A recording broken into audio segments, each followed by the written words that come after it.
Terima kasih Anda masih bersama kami di Sapa Indonesia Malam. Saya Cynthia Rompas. Saudara Gubernur DKI Jakarta Pramono Anung menegaskan, pemerintah Provinsi DKI Jakarta tidak akan melakukan operasi justisi bagi para pendatang pasca Lebaran.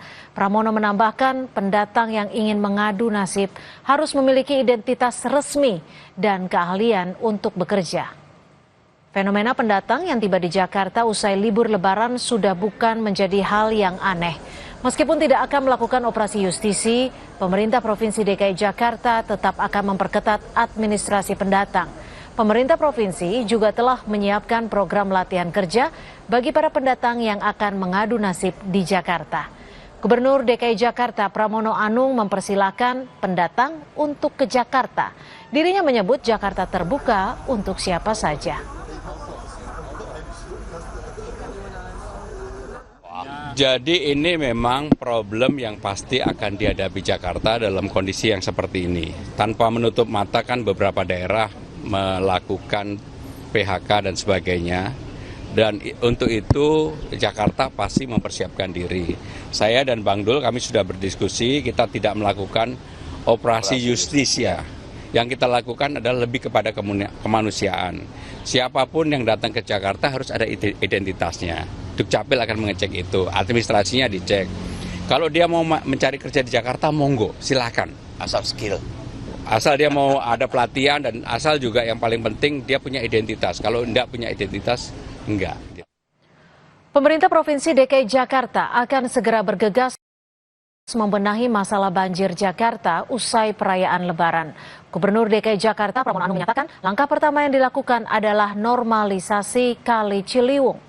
Pramono menyebut ada sekitar 500 pompa yang disiapkan untuk mencegah banjir selama musim libur Lebaran.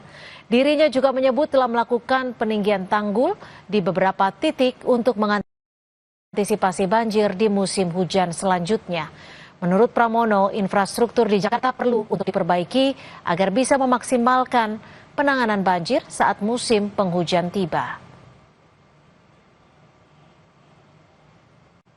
Lebih dari 500 pompa, kemudian di tempat-tempat tertentu tanggulnya sudah kita tinggikan. Kita akan tinggikan terutama nanti di Muara Angke, tanggul utamanya kita buat 2,5 meter.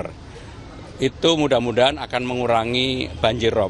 Saya dan Bang Dul sudah ngalami banjir kiriman sudah pernah, banjir rob ya alhamdulillah bisa kita tangani. Banjir lokal sudah pernah, banjir kiriman juga dibandingkan daerah lain tanpa menyebut nama. Jakarta 1 hari nggak ada, udah selesai, yang lain 3 hari. Artinya apa? Memang infrastruktur Jakarta harus dilakukan perbaikan, sehingga dengan demikian setelah Lebaran ini saya dan Bang Dul normalisasi Ciliwung itu akan kita lanjutkan. Karena normalisasi Ciliwung itu 40% dari kontribusi banjir di Jakarta.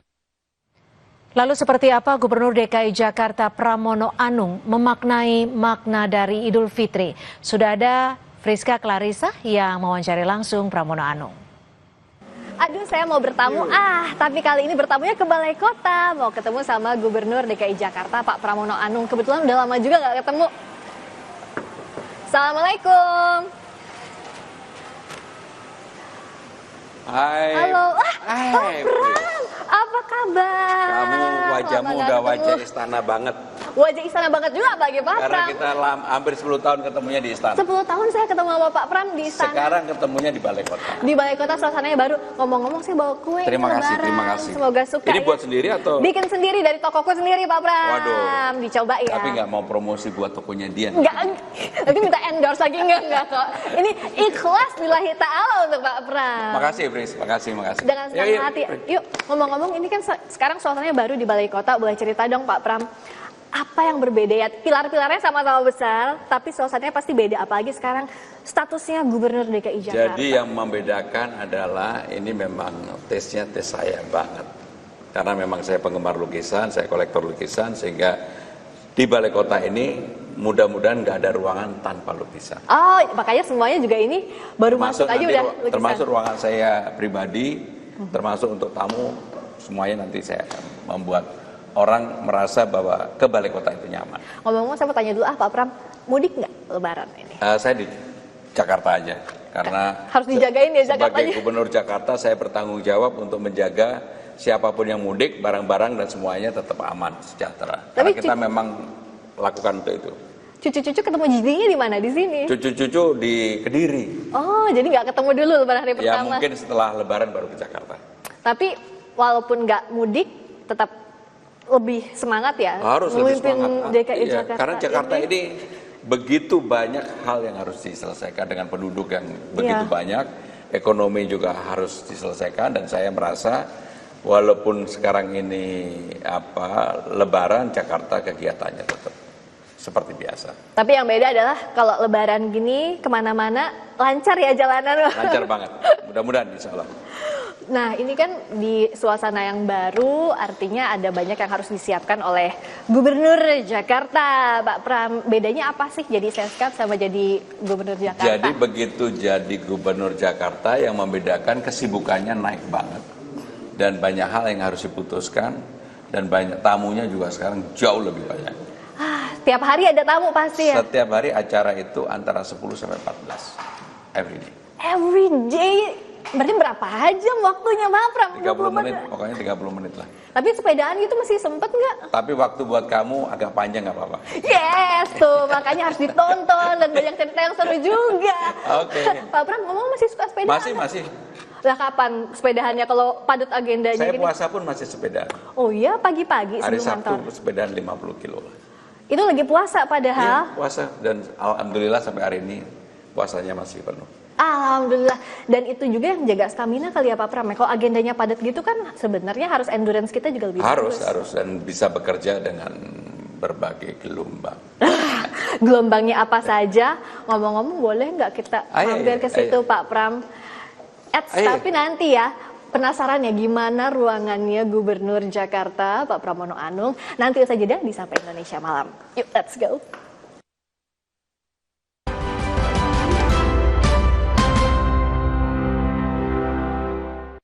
Bersama lebih dekat. KFC, jagonya ayam. Silaturahmi kembali bersama kecap sedap dari kedelai pilihan, membuat masakan tak tertandingi. Kecap sedap kedelai hitam spesial, kental meresap dalam masakan.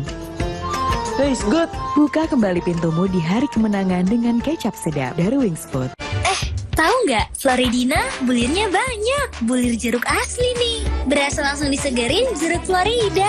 Yang Floridina Koko, ada Koko Beans-nya. Pas kegigit, tercui-cui kokonya. Floridina dari Wingsfood.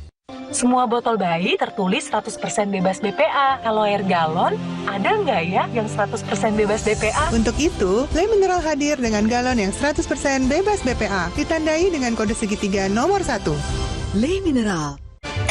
Tahu nggak, Floridina bulirnya banyak. Bulir jeruk asli nih. Berasa langsung disegerin jeruk Florida. Yang Floridina Koko, ada Koko Beans-nya. Pas kegigit, tercui-cui kokonya. Floridina dari Wingsfood. Kenapa aku pilih Le Mineral? Soalnya cuma ini nih yang masih ada segelnya. Debu jadi nggak akan masuk di sela-sela tutup botolnya. Benar, Le Mineral disegel secara khusus sehingga terjamin kebersihannya. Le Mineral.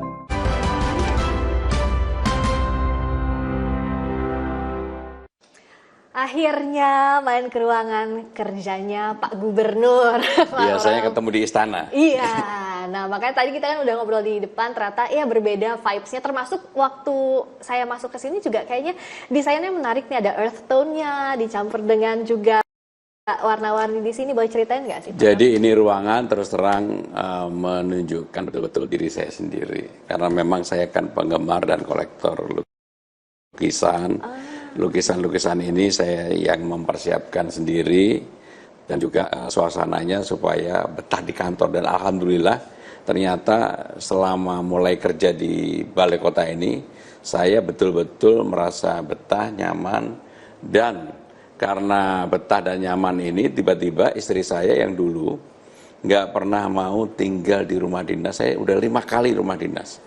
2 kali di DPR, kemudian di Pasaraya sekali, 2 kali di Widya Chandra, tidak pernah sekalipun ditempatin. Dan sekarang ini tiba-tiba Hani istri saya bilang kita sekali-sekali tinggal di rumah dinas yuk katanya. Tapi rumah dinas pun kita buat yang stylenya benar-benar membuat kita homey dan merasa bagian dari kita lah. Kerasa banget sih homey-nya. Ada pertimbangan nggak kenapa lukisan-lukisan ini nuansanya? Jadi saya memang penggemar lukisan Diraud. Ini adalah lukisannya Diraud, gambarnya ikan. Kenapa ikan? Dan memang saya bilang sama yang mempersiapkan, saya hanya mau ikan dan bunga.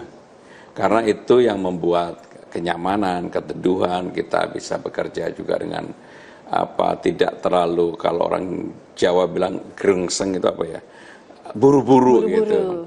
Karena rupanya Friska, begitu saya menjadi gubernur jadwalnya jauh lebih padat dibandingin ketika menjadi menteri sekretaris kabinet. Jauh banget memang. Jauh lebih padat karena sehari-hari itu bisa 12 sampai 14 acara. Dan setiap acara hanya 30 menit dan buru-buru gitu lah. Termasuk ini juga di sela-sela. Makasih banyak loh waktunya Pak Pram. Dan ini terus terang wawancara yang secara khusus di dalam ini pertama kali. Yes, pertama kali kita dapat disapa Indonesia Malam. Makasih banyak loh Pak Pram. Pertama kali. Apalagi kan tadi banyak agendanya karena sebagai pemimpin banyak juga yang diharapkan dari warga DKI. Nah, bicara soal Lebaran, apa yang nanti akan disiapkan kalau Pemprov DKI? Jadi Pemprov DKI, saya pribadi akan sholat Idul Fitri di Masjid Fathailah, masjid yang dimiliki oleh Pemprov DKI. Jadi Pemprov DKI itu punya beberapa masjid Fathailah yang ada di dalam balai kota. Saya selalu mengatakan pemerintah Jakarta kepada pemerintah pusat pasti kami akan mengikuti, akan samina wa ta'na, sehingga dengan demikian apa yang menjadi kebijakan pemerintah pusat pasti kami akan jalankan. Masuk tuh pesannya ya, diingat tadi ya kutipan wawancaranya bahwa akan satu jalan dengan pemerintah pusat. Sejauh ini koordinasinya gimana Pak? Sangat baik, contohnya hari ini saya juga ada rapat dengan Menko Koordinator untuk urusan banjir, dan hampir setiap 1-2 hari pasti ada tamu saya yang menteri atau setingkat menteri. Dan memang ada yang terbuka, ada yang tertutup. Kenapa? Karena memang Jakarta ini kan apapun masih menjadi ibu kota negara. Karena Jakarta belum perpres untuk pemindahan ibu kota itu belum ditandatangani, sehingga secara de facto Jakarta masih sebagai ibu kota. Maka kenapa kemudian dalam acara-acara resmi baik yang diadakan pemerintah pusat maupun pemerintah Jakarta masih menggunakan kata DKI. Walaupun Undang-Undang Nomor 2 Tahun 2024 sudah menjadi DKJ, Daerah Khusus Jakarta. Tetapi realitas dalam ketatanegaraan karena belum ada tanda tangan untuk urusan pemindahan, maka Jakarta masih menjadi ibu kota. Dan dengan demikian koordinasi itulah banyak dilakukan dengan para Menko, para menteri, kepala lembaga dan sebagainya. Kalau koordinasi sih Pak Pram sudah hatam betul lah, apalagi terakhir jadi Menteri Sekretaris Kabinet. Tapi apa yang membedakan saat duduk di kursi DKI 1 soal itu, soal koordinasi? Ya, yang pertama karena Jakarta ini kan mempunyai APBD yang size-nya cukup besar ya, di atas 91. Sehingga dengan demikian pasti tanggung jawab, keputusan, dan berbagai hal yang perlu dikoordinasikan dengan pemerintah pusat itu banyak sekali. Dan saya dalam memimpin sebagai gubernur Jakarta pasti saya akan menerapkan transparansi yang sangat terbuka, tetapi pemerintahan yang saya pimpin nggak boleh kehilangan ketegasan. Tapi saya akan memutuskan hal-hal yang dulu tidak diputuskan. Contohnya, apa misalnya? Untuk merubah dari Transjakarta menjadi Trans Jabodetabek, karena nggak bisa mengatasi kemacetan di Jakarta ini hanya memperbaiki Transjakarta. Persoalan utama di Jakarta itu adalah orang masuk pagi hari dan sore atau malam hari orang keluar dari Jakarta, yang jumlahnya kurang lebih hampir 4 jutaan. Dan itulah yang menyebabkan harus diatur, dan untuk itu kami sudah duduk bersama dengan Menteri Perhubungan untuk mulai mengatur itu. Nah, karena ini belum diputuskan, saya tentunya tidak bisa menyampaikan di publik, tapi pada saatnya pasti akan kami komunikasikan kepada publik. Termasuk saya tuh Pak Pram kerjanya di Jakarta, tinggalnya antara Jakarta Selatan dan Tangsel dengan. Nah, itu yang nanti akan diatur. Jadi termasuk baru-baru ini kami sudah membuka ada 5 trayek baru. Termasuk dari Tangsel. Yes. Jadi lebih cepat bisa pakai transportasi. Jadi akan membuka trayek baru karena nggak mungkin kalau itu tidak diatur. Termasuk misalnya Jaklingko itu, tidak hanya di dalam Jakarta. sebenarnya yang membutuhkan Jaklingko itu di luar Jakarta. Karena orang dari rumah, misalnya kamu tinggal di Tangsel, dari rumah sebelum masuk, misalnya naik apakah MRT, LRT, atau Transjakarta, Jaklingko lah di sana. Yang memudahkan siapapun untuk berpindah dari kendaraan pribadi menggunakan kendaraan umum. Dan untuk itu memang harus ada subsidi yang diberikan, harus ada pengaturan yang lebih transparan, dan banyak hal. Dan sudah koordinasi dengan pemerintah sudah kota, mulai, kabupaten gitu? Sudah Pak Pram? mulai dilakukan. Nggak ada ego sektoral kan? Enggak. Karena saya udah nggak punya ego lagi. Wih, Kenapa nggak punya ego? kenapa kok bisa? Ya saya di dalam. Ego apa nih dalam hal? Enggak, saya di dalam pemerintahan di balai kota pun saya mengatakan begini. Bagi siapapun yang memilih saya atau tidak memilih saya tidak ada bedanya. Karena saya nggak mau lagi dengar, ini dulu milih saya, ini nggak milih. Karena bagi saya udah selesai. Sehingga dengan demikian untuk membangun Jakarta ini kita nggak perlu lihat apa yang terjadi di belakang. Saya selalu orang yang melihat ke depan dan termasuk di DPRD saya tidak membedakan dulu Fraksi mana? selesai. Termasuk kalau bicara soal masa depan, ini kan momennya Lebaran, pasti banyak juga pendatang ke DKI Jakarta. Kebetulan hari ini kami barusan mengadakan acara mudik. Jakarta kali ini, tahun ini melakukan mudik kurang lebih 26.000 lebih. Wah, itu dari mana saja yang ikut? Jadi ada 20 kota, 6 provinsi, warga Jakarta tentunya kita beri fasilitas untuk itu. Nah, ada satu yang kemudian menjadi hal yang menurut saya akan menjadi tantangan. Karena dalam kondisi ekonomi yang sekarang pasti ada orang yang kemudian menaruh harapan pengen datang ke Jakarta. Betul. Sebagai pendatang. Maka saya mengatakan kami tidak akan menerapkan operasi justisia. Tetapi yang diterapkan adalah siapapun yang akan masuk Jakarta harus mempunyai identitas. Maka KTP manapun itu identitas. KTP harus punya identitas. Kalau tidak punya identitas kan tidak bisa untuk bekerja dan sebagainya. Sehingga harus ada identitas. Maka Dukcapil kami minta untuk menyelenggarakan siapapun yang akan itu dicek untuk identitasnya. Bukan justisia kemudian orang suruh balik dan enggak. Jakarta terbuka bagi siapa saja. Tapi tempat tinggalnya nanti gimana? Sekarang kan sudah padat Jakarta. Kalau kedatangan orang lain yang dikhawatirkan? Ya namanya juga seperti saya pribadi dulu juga pernah mengadu nasib ke Jakarta. Sekarang jadi gubernur. Jadi orang juga harus diberikan kesempatan yang adil bagi siapa saja. Tetapi yang paling penting adalah himbauan saya sebagai gubernur, siapapun yang datang ke Jakarta harus dengan kapasitas, kapabilitas untuk bisa bekerja dalam standar dan level Jakarta. Supaya itu dipersiapkan. Jangan sampai kemudian begitu masuk ke Jakarta nggak tahu apa-apa dan mohon maaf jangan sampai juga kemudian ditipu ataupun ini oleh orang-orang yang memang memanfaatkan untuk itu. Tapi balai kota itu terbuka nggak buat warga? Sangat terbuka dan setiap hari hampir ada warga yang mengadukan ke Jakarta. Pak Pram ada waktu untuk itu? Ya, saya mencoba untuk menangani. Tentunya tidak bisa semuanya ya. Hanya memang ada waktu-waktu tertentu saya mendengarkan persoalan yang ada di masyarakat. Apa sih aduan yang paling banyak dapat sekarang Pak Pram? Ya misalnya hal yang berkaitan dengan urusan kebutuhan air bersih, kemudian juga merasa ditipu oleh urusan bisnis dengan bisnis yang sebenarnya bukan urusan balai kota, tapi masyarakat menganggap bahwa balai kota itu adalah tempat untuk mencurahkan isi hatinya ya.